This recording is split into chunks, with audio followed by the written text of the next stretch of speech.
ॐ ऐं दुर्गां शिवं शान्तिकरीं ब्रह्माणीं ब्रह्मणोऽप्यां सर्वलोकपुनोतिं च पुनामामि सदा शिवां मङ्गलं शोभनं शुद्धं निष्कलं परमङ्गलं विश्वेश्वरीं विश्वमातां चण्डिकां प्रणमामहम् सर्वं देवमयीं देवीं सर्वलोकभयापहम् ब्रह्मेशो विष्णुनमितं प्रणमामि सदा मां बिन्धस्तां बिन्धनीलं दिव्यस्थाननिवासिनीं योगिनीं योगजननीं चण्डिकां प्रणमामहम् ईशानमातरं देवविश्वरी विश्वप्रियां प्रणतोऽस्मि सदा दुर्गा संसारवातारिणीं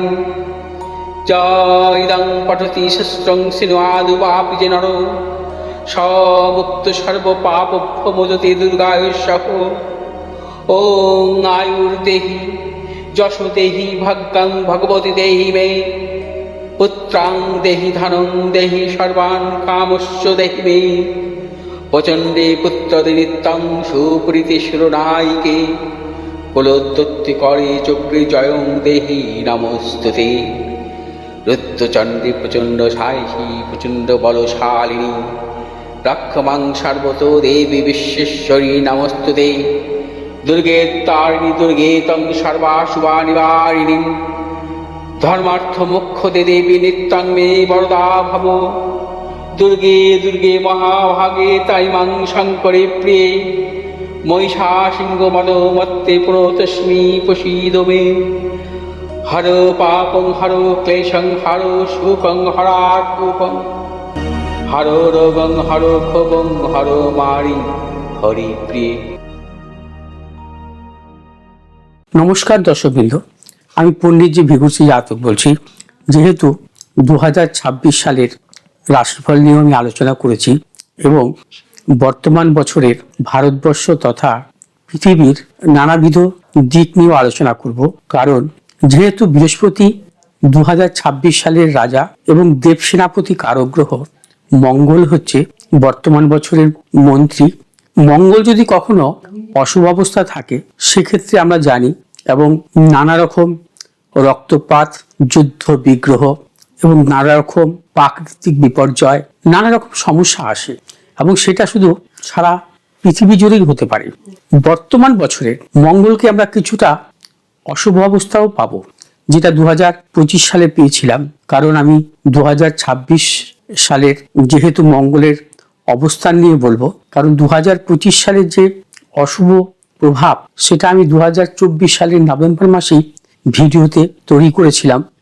সেখানেও বলেছিলাম যে 27শে অক্টোবর পর্যন্ত মঙ্গলের অবস্থান অশুভ থাকবে, সেহেতু নানা রকম সমস্যার সৃষ্টি হতে পারে 2025 সালে।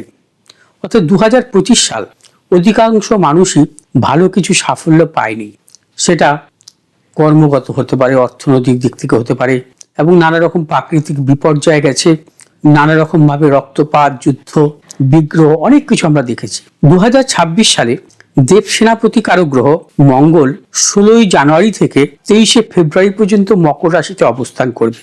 মকর রাশি হচ্ছে মঙ্গলের তুঙ্গি স্থান এবং মঙ্গল সেক্ষেত্রে অত্যন্ত শুভ ফল দান করে। এই সময়কাল মঙ্গল যেহেতু শুভ অবস্থায় থাকবে, সেক্ষেত্রে আমাদের দেশের অর্থনৈতিক বা নানান দিক থেকে কিন্তু সাফল্যের প্রবল যোগ। বিশেষ কিছু জাতক জাতিকাদের ক্ষেত্রে সাফল্য দেবে, যেমন মেষ রাশির জাতক জাতিকা, মীন রাশির জাতক জাতিকা, বৃশ্চিক রাশির জাতক জাতিকা এবং সিংহ রাশির জাতক জাতিকা, বৃষ রাশির জাতক জাতিকাদের ক্ষেত্রে নানা রকম সাফল্য আছে। তারপর মঙ্গল কিন্তু কুম্ভ রাশিতে প্রবেশ করবে। কুম্ভ রাশিতে মঙ্গলের প্রবেশ থাকবে 23শে ফেব্রুয়ারি থেকে 2রা এপ্রিল পর্যন্ত। মঙ্গল কুম্ভ রাশিতে রাহুযুক্ত অবস্থা থাকবে। মঙ্গল রাহুযুক্ত থাকা কখনোই শুভ নয়। মঙ্গল রাহুযুক্ত থাকলে দেখা যায়, বিশেষ করে অনেক জাতক জাতিকার জন্মছকে আমরা মঙ্গল রাহুযুক্ত দেখি এবং মঙ্গল রাহুযুক্ত থাকলে তাদের জীবনে অগ্নি এবং জলের ভয় থাকে। সেক্ষেত্রে মঙ্গল যেহেতু রাহুযুক্ত অবস্থায় কুম্ভ রাশিতে শনির ভাবে অবস্থান করবে, সেক্ষেত্রে শুধু ভারতবর্ষ নয়, এবং সারা পৃথিবী জুড়ে একটা নানা রকম প্রতিকূলতা আসতে পারে। নানা রকম ভাবে, যেটাকে আমরা বলি যুদ্ধের আবহাওয়া, প্রাকৃতিক বিপর্যয়, অকারণে লোকক্ষয় এবং নানা রকম রক্তারক্তি, হানাহানি, এই জাতীয় সমস্যা কিন্তু প্রবলভাবে আসতে পারে 2রা এপ্রিল পর্যন্ত মঙ্গল কুম্ভ রাশিতে অবস্থানকালে।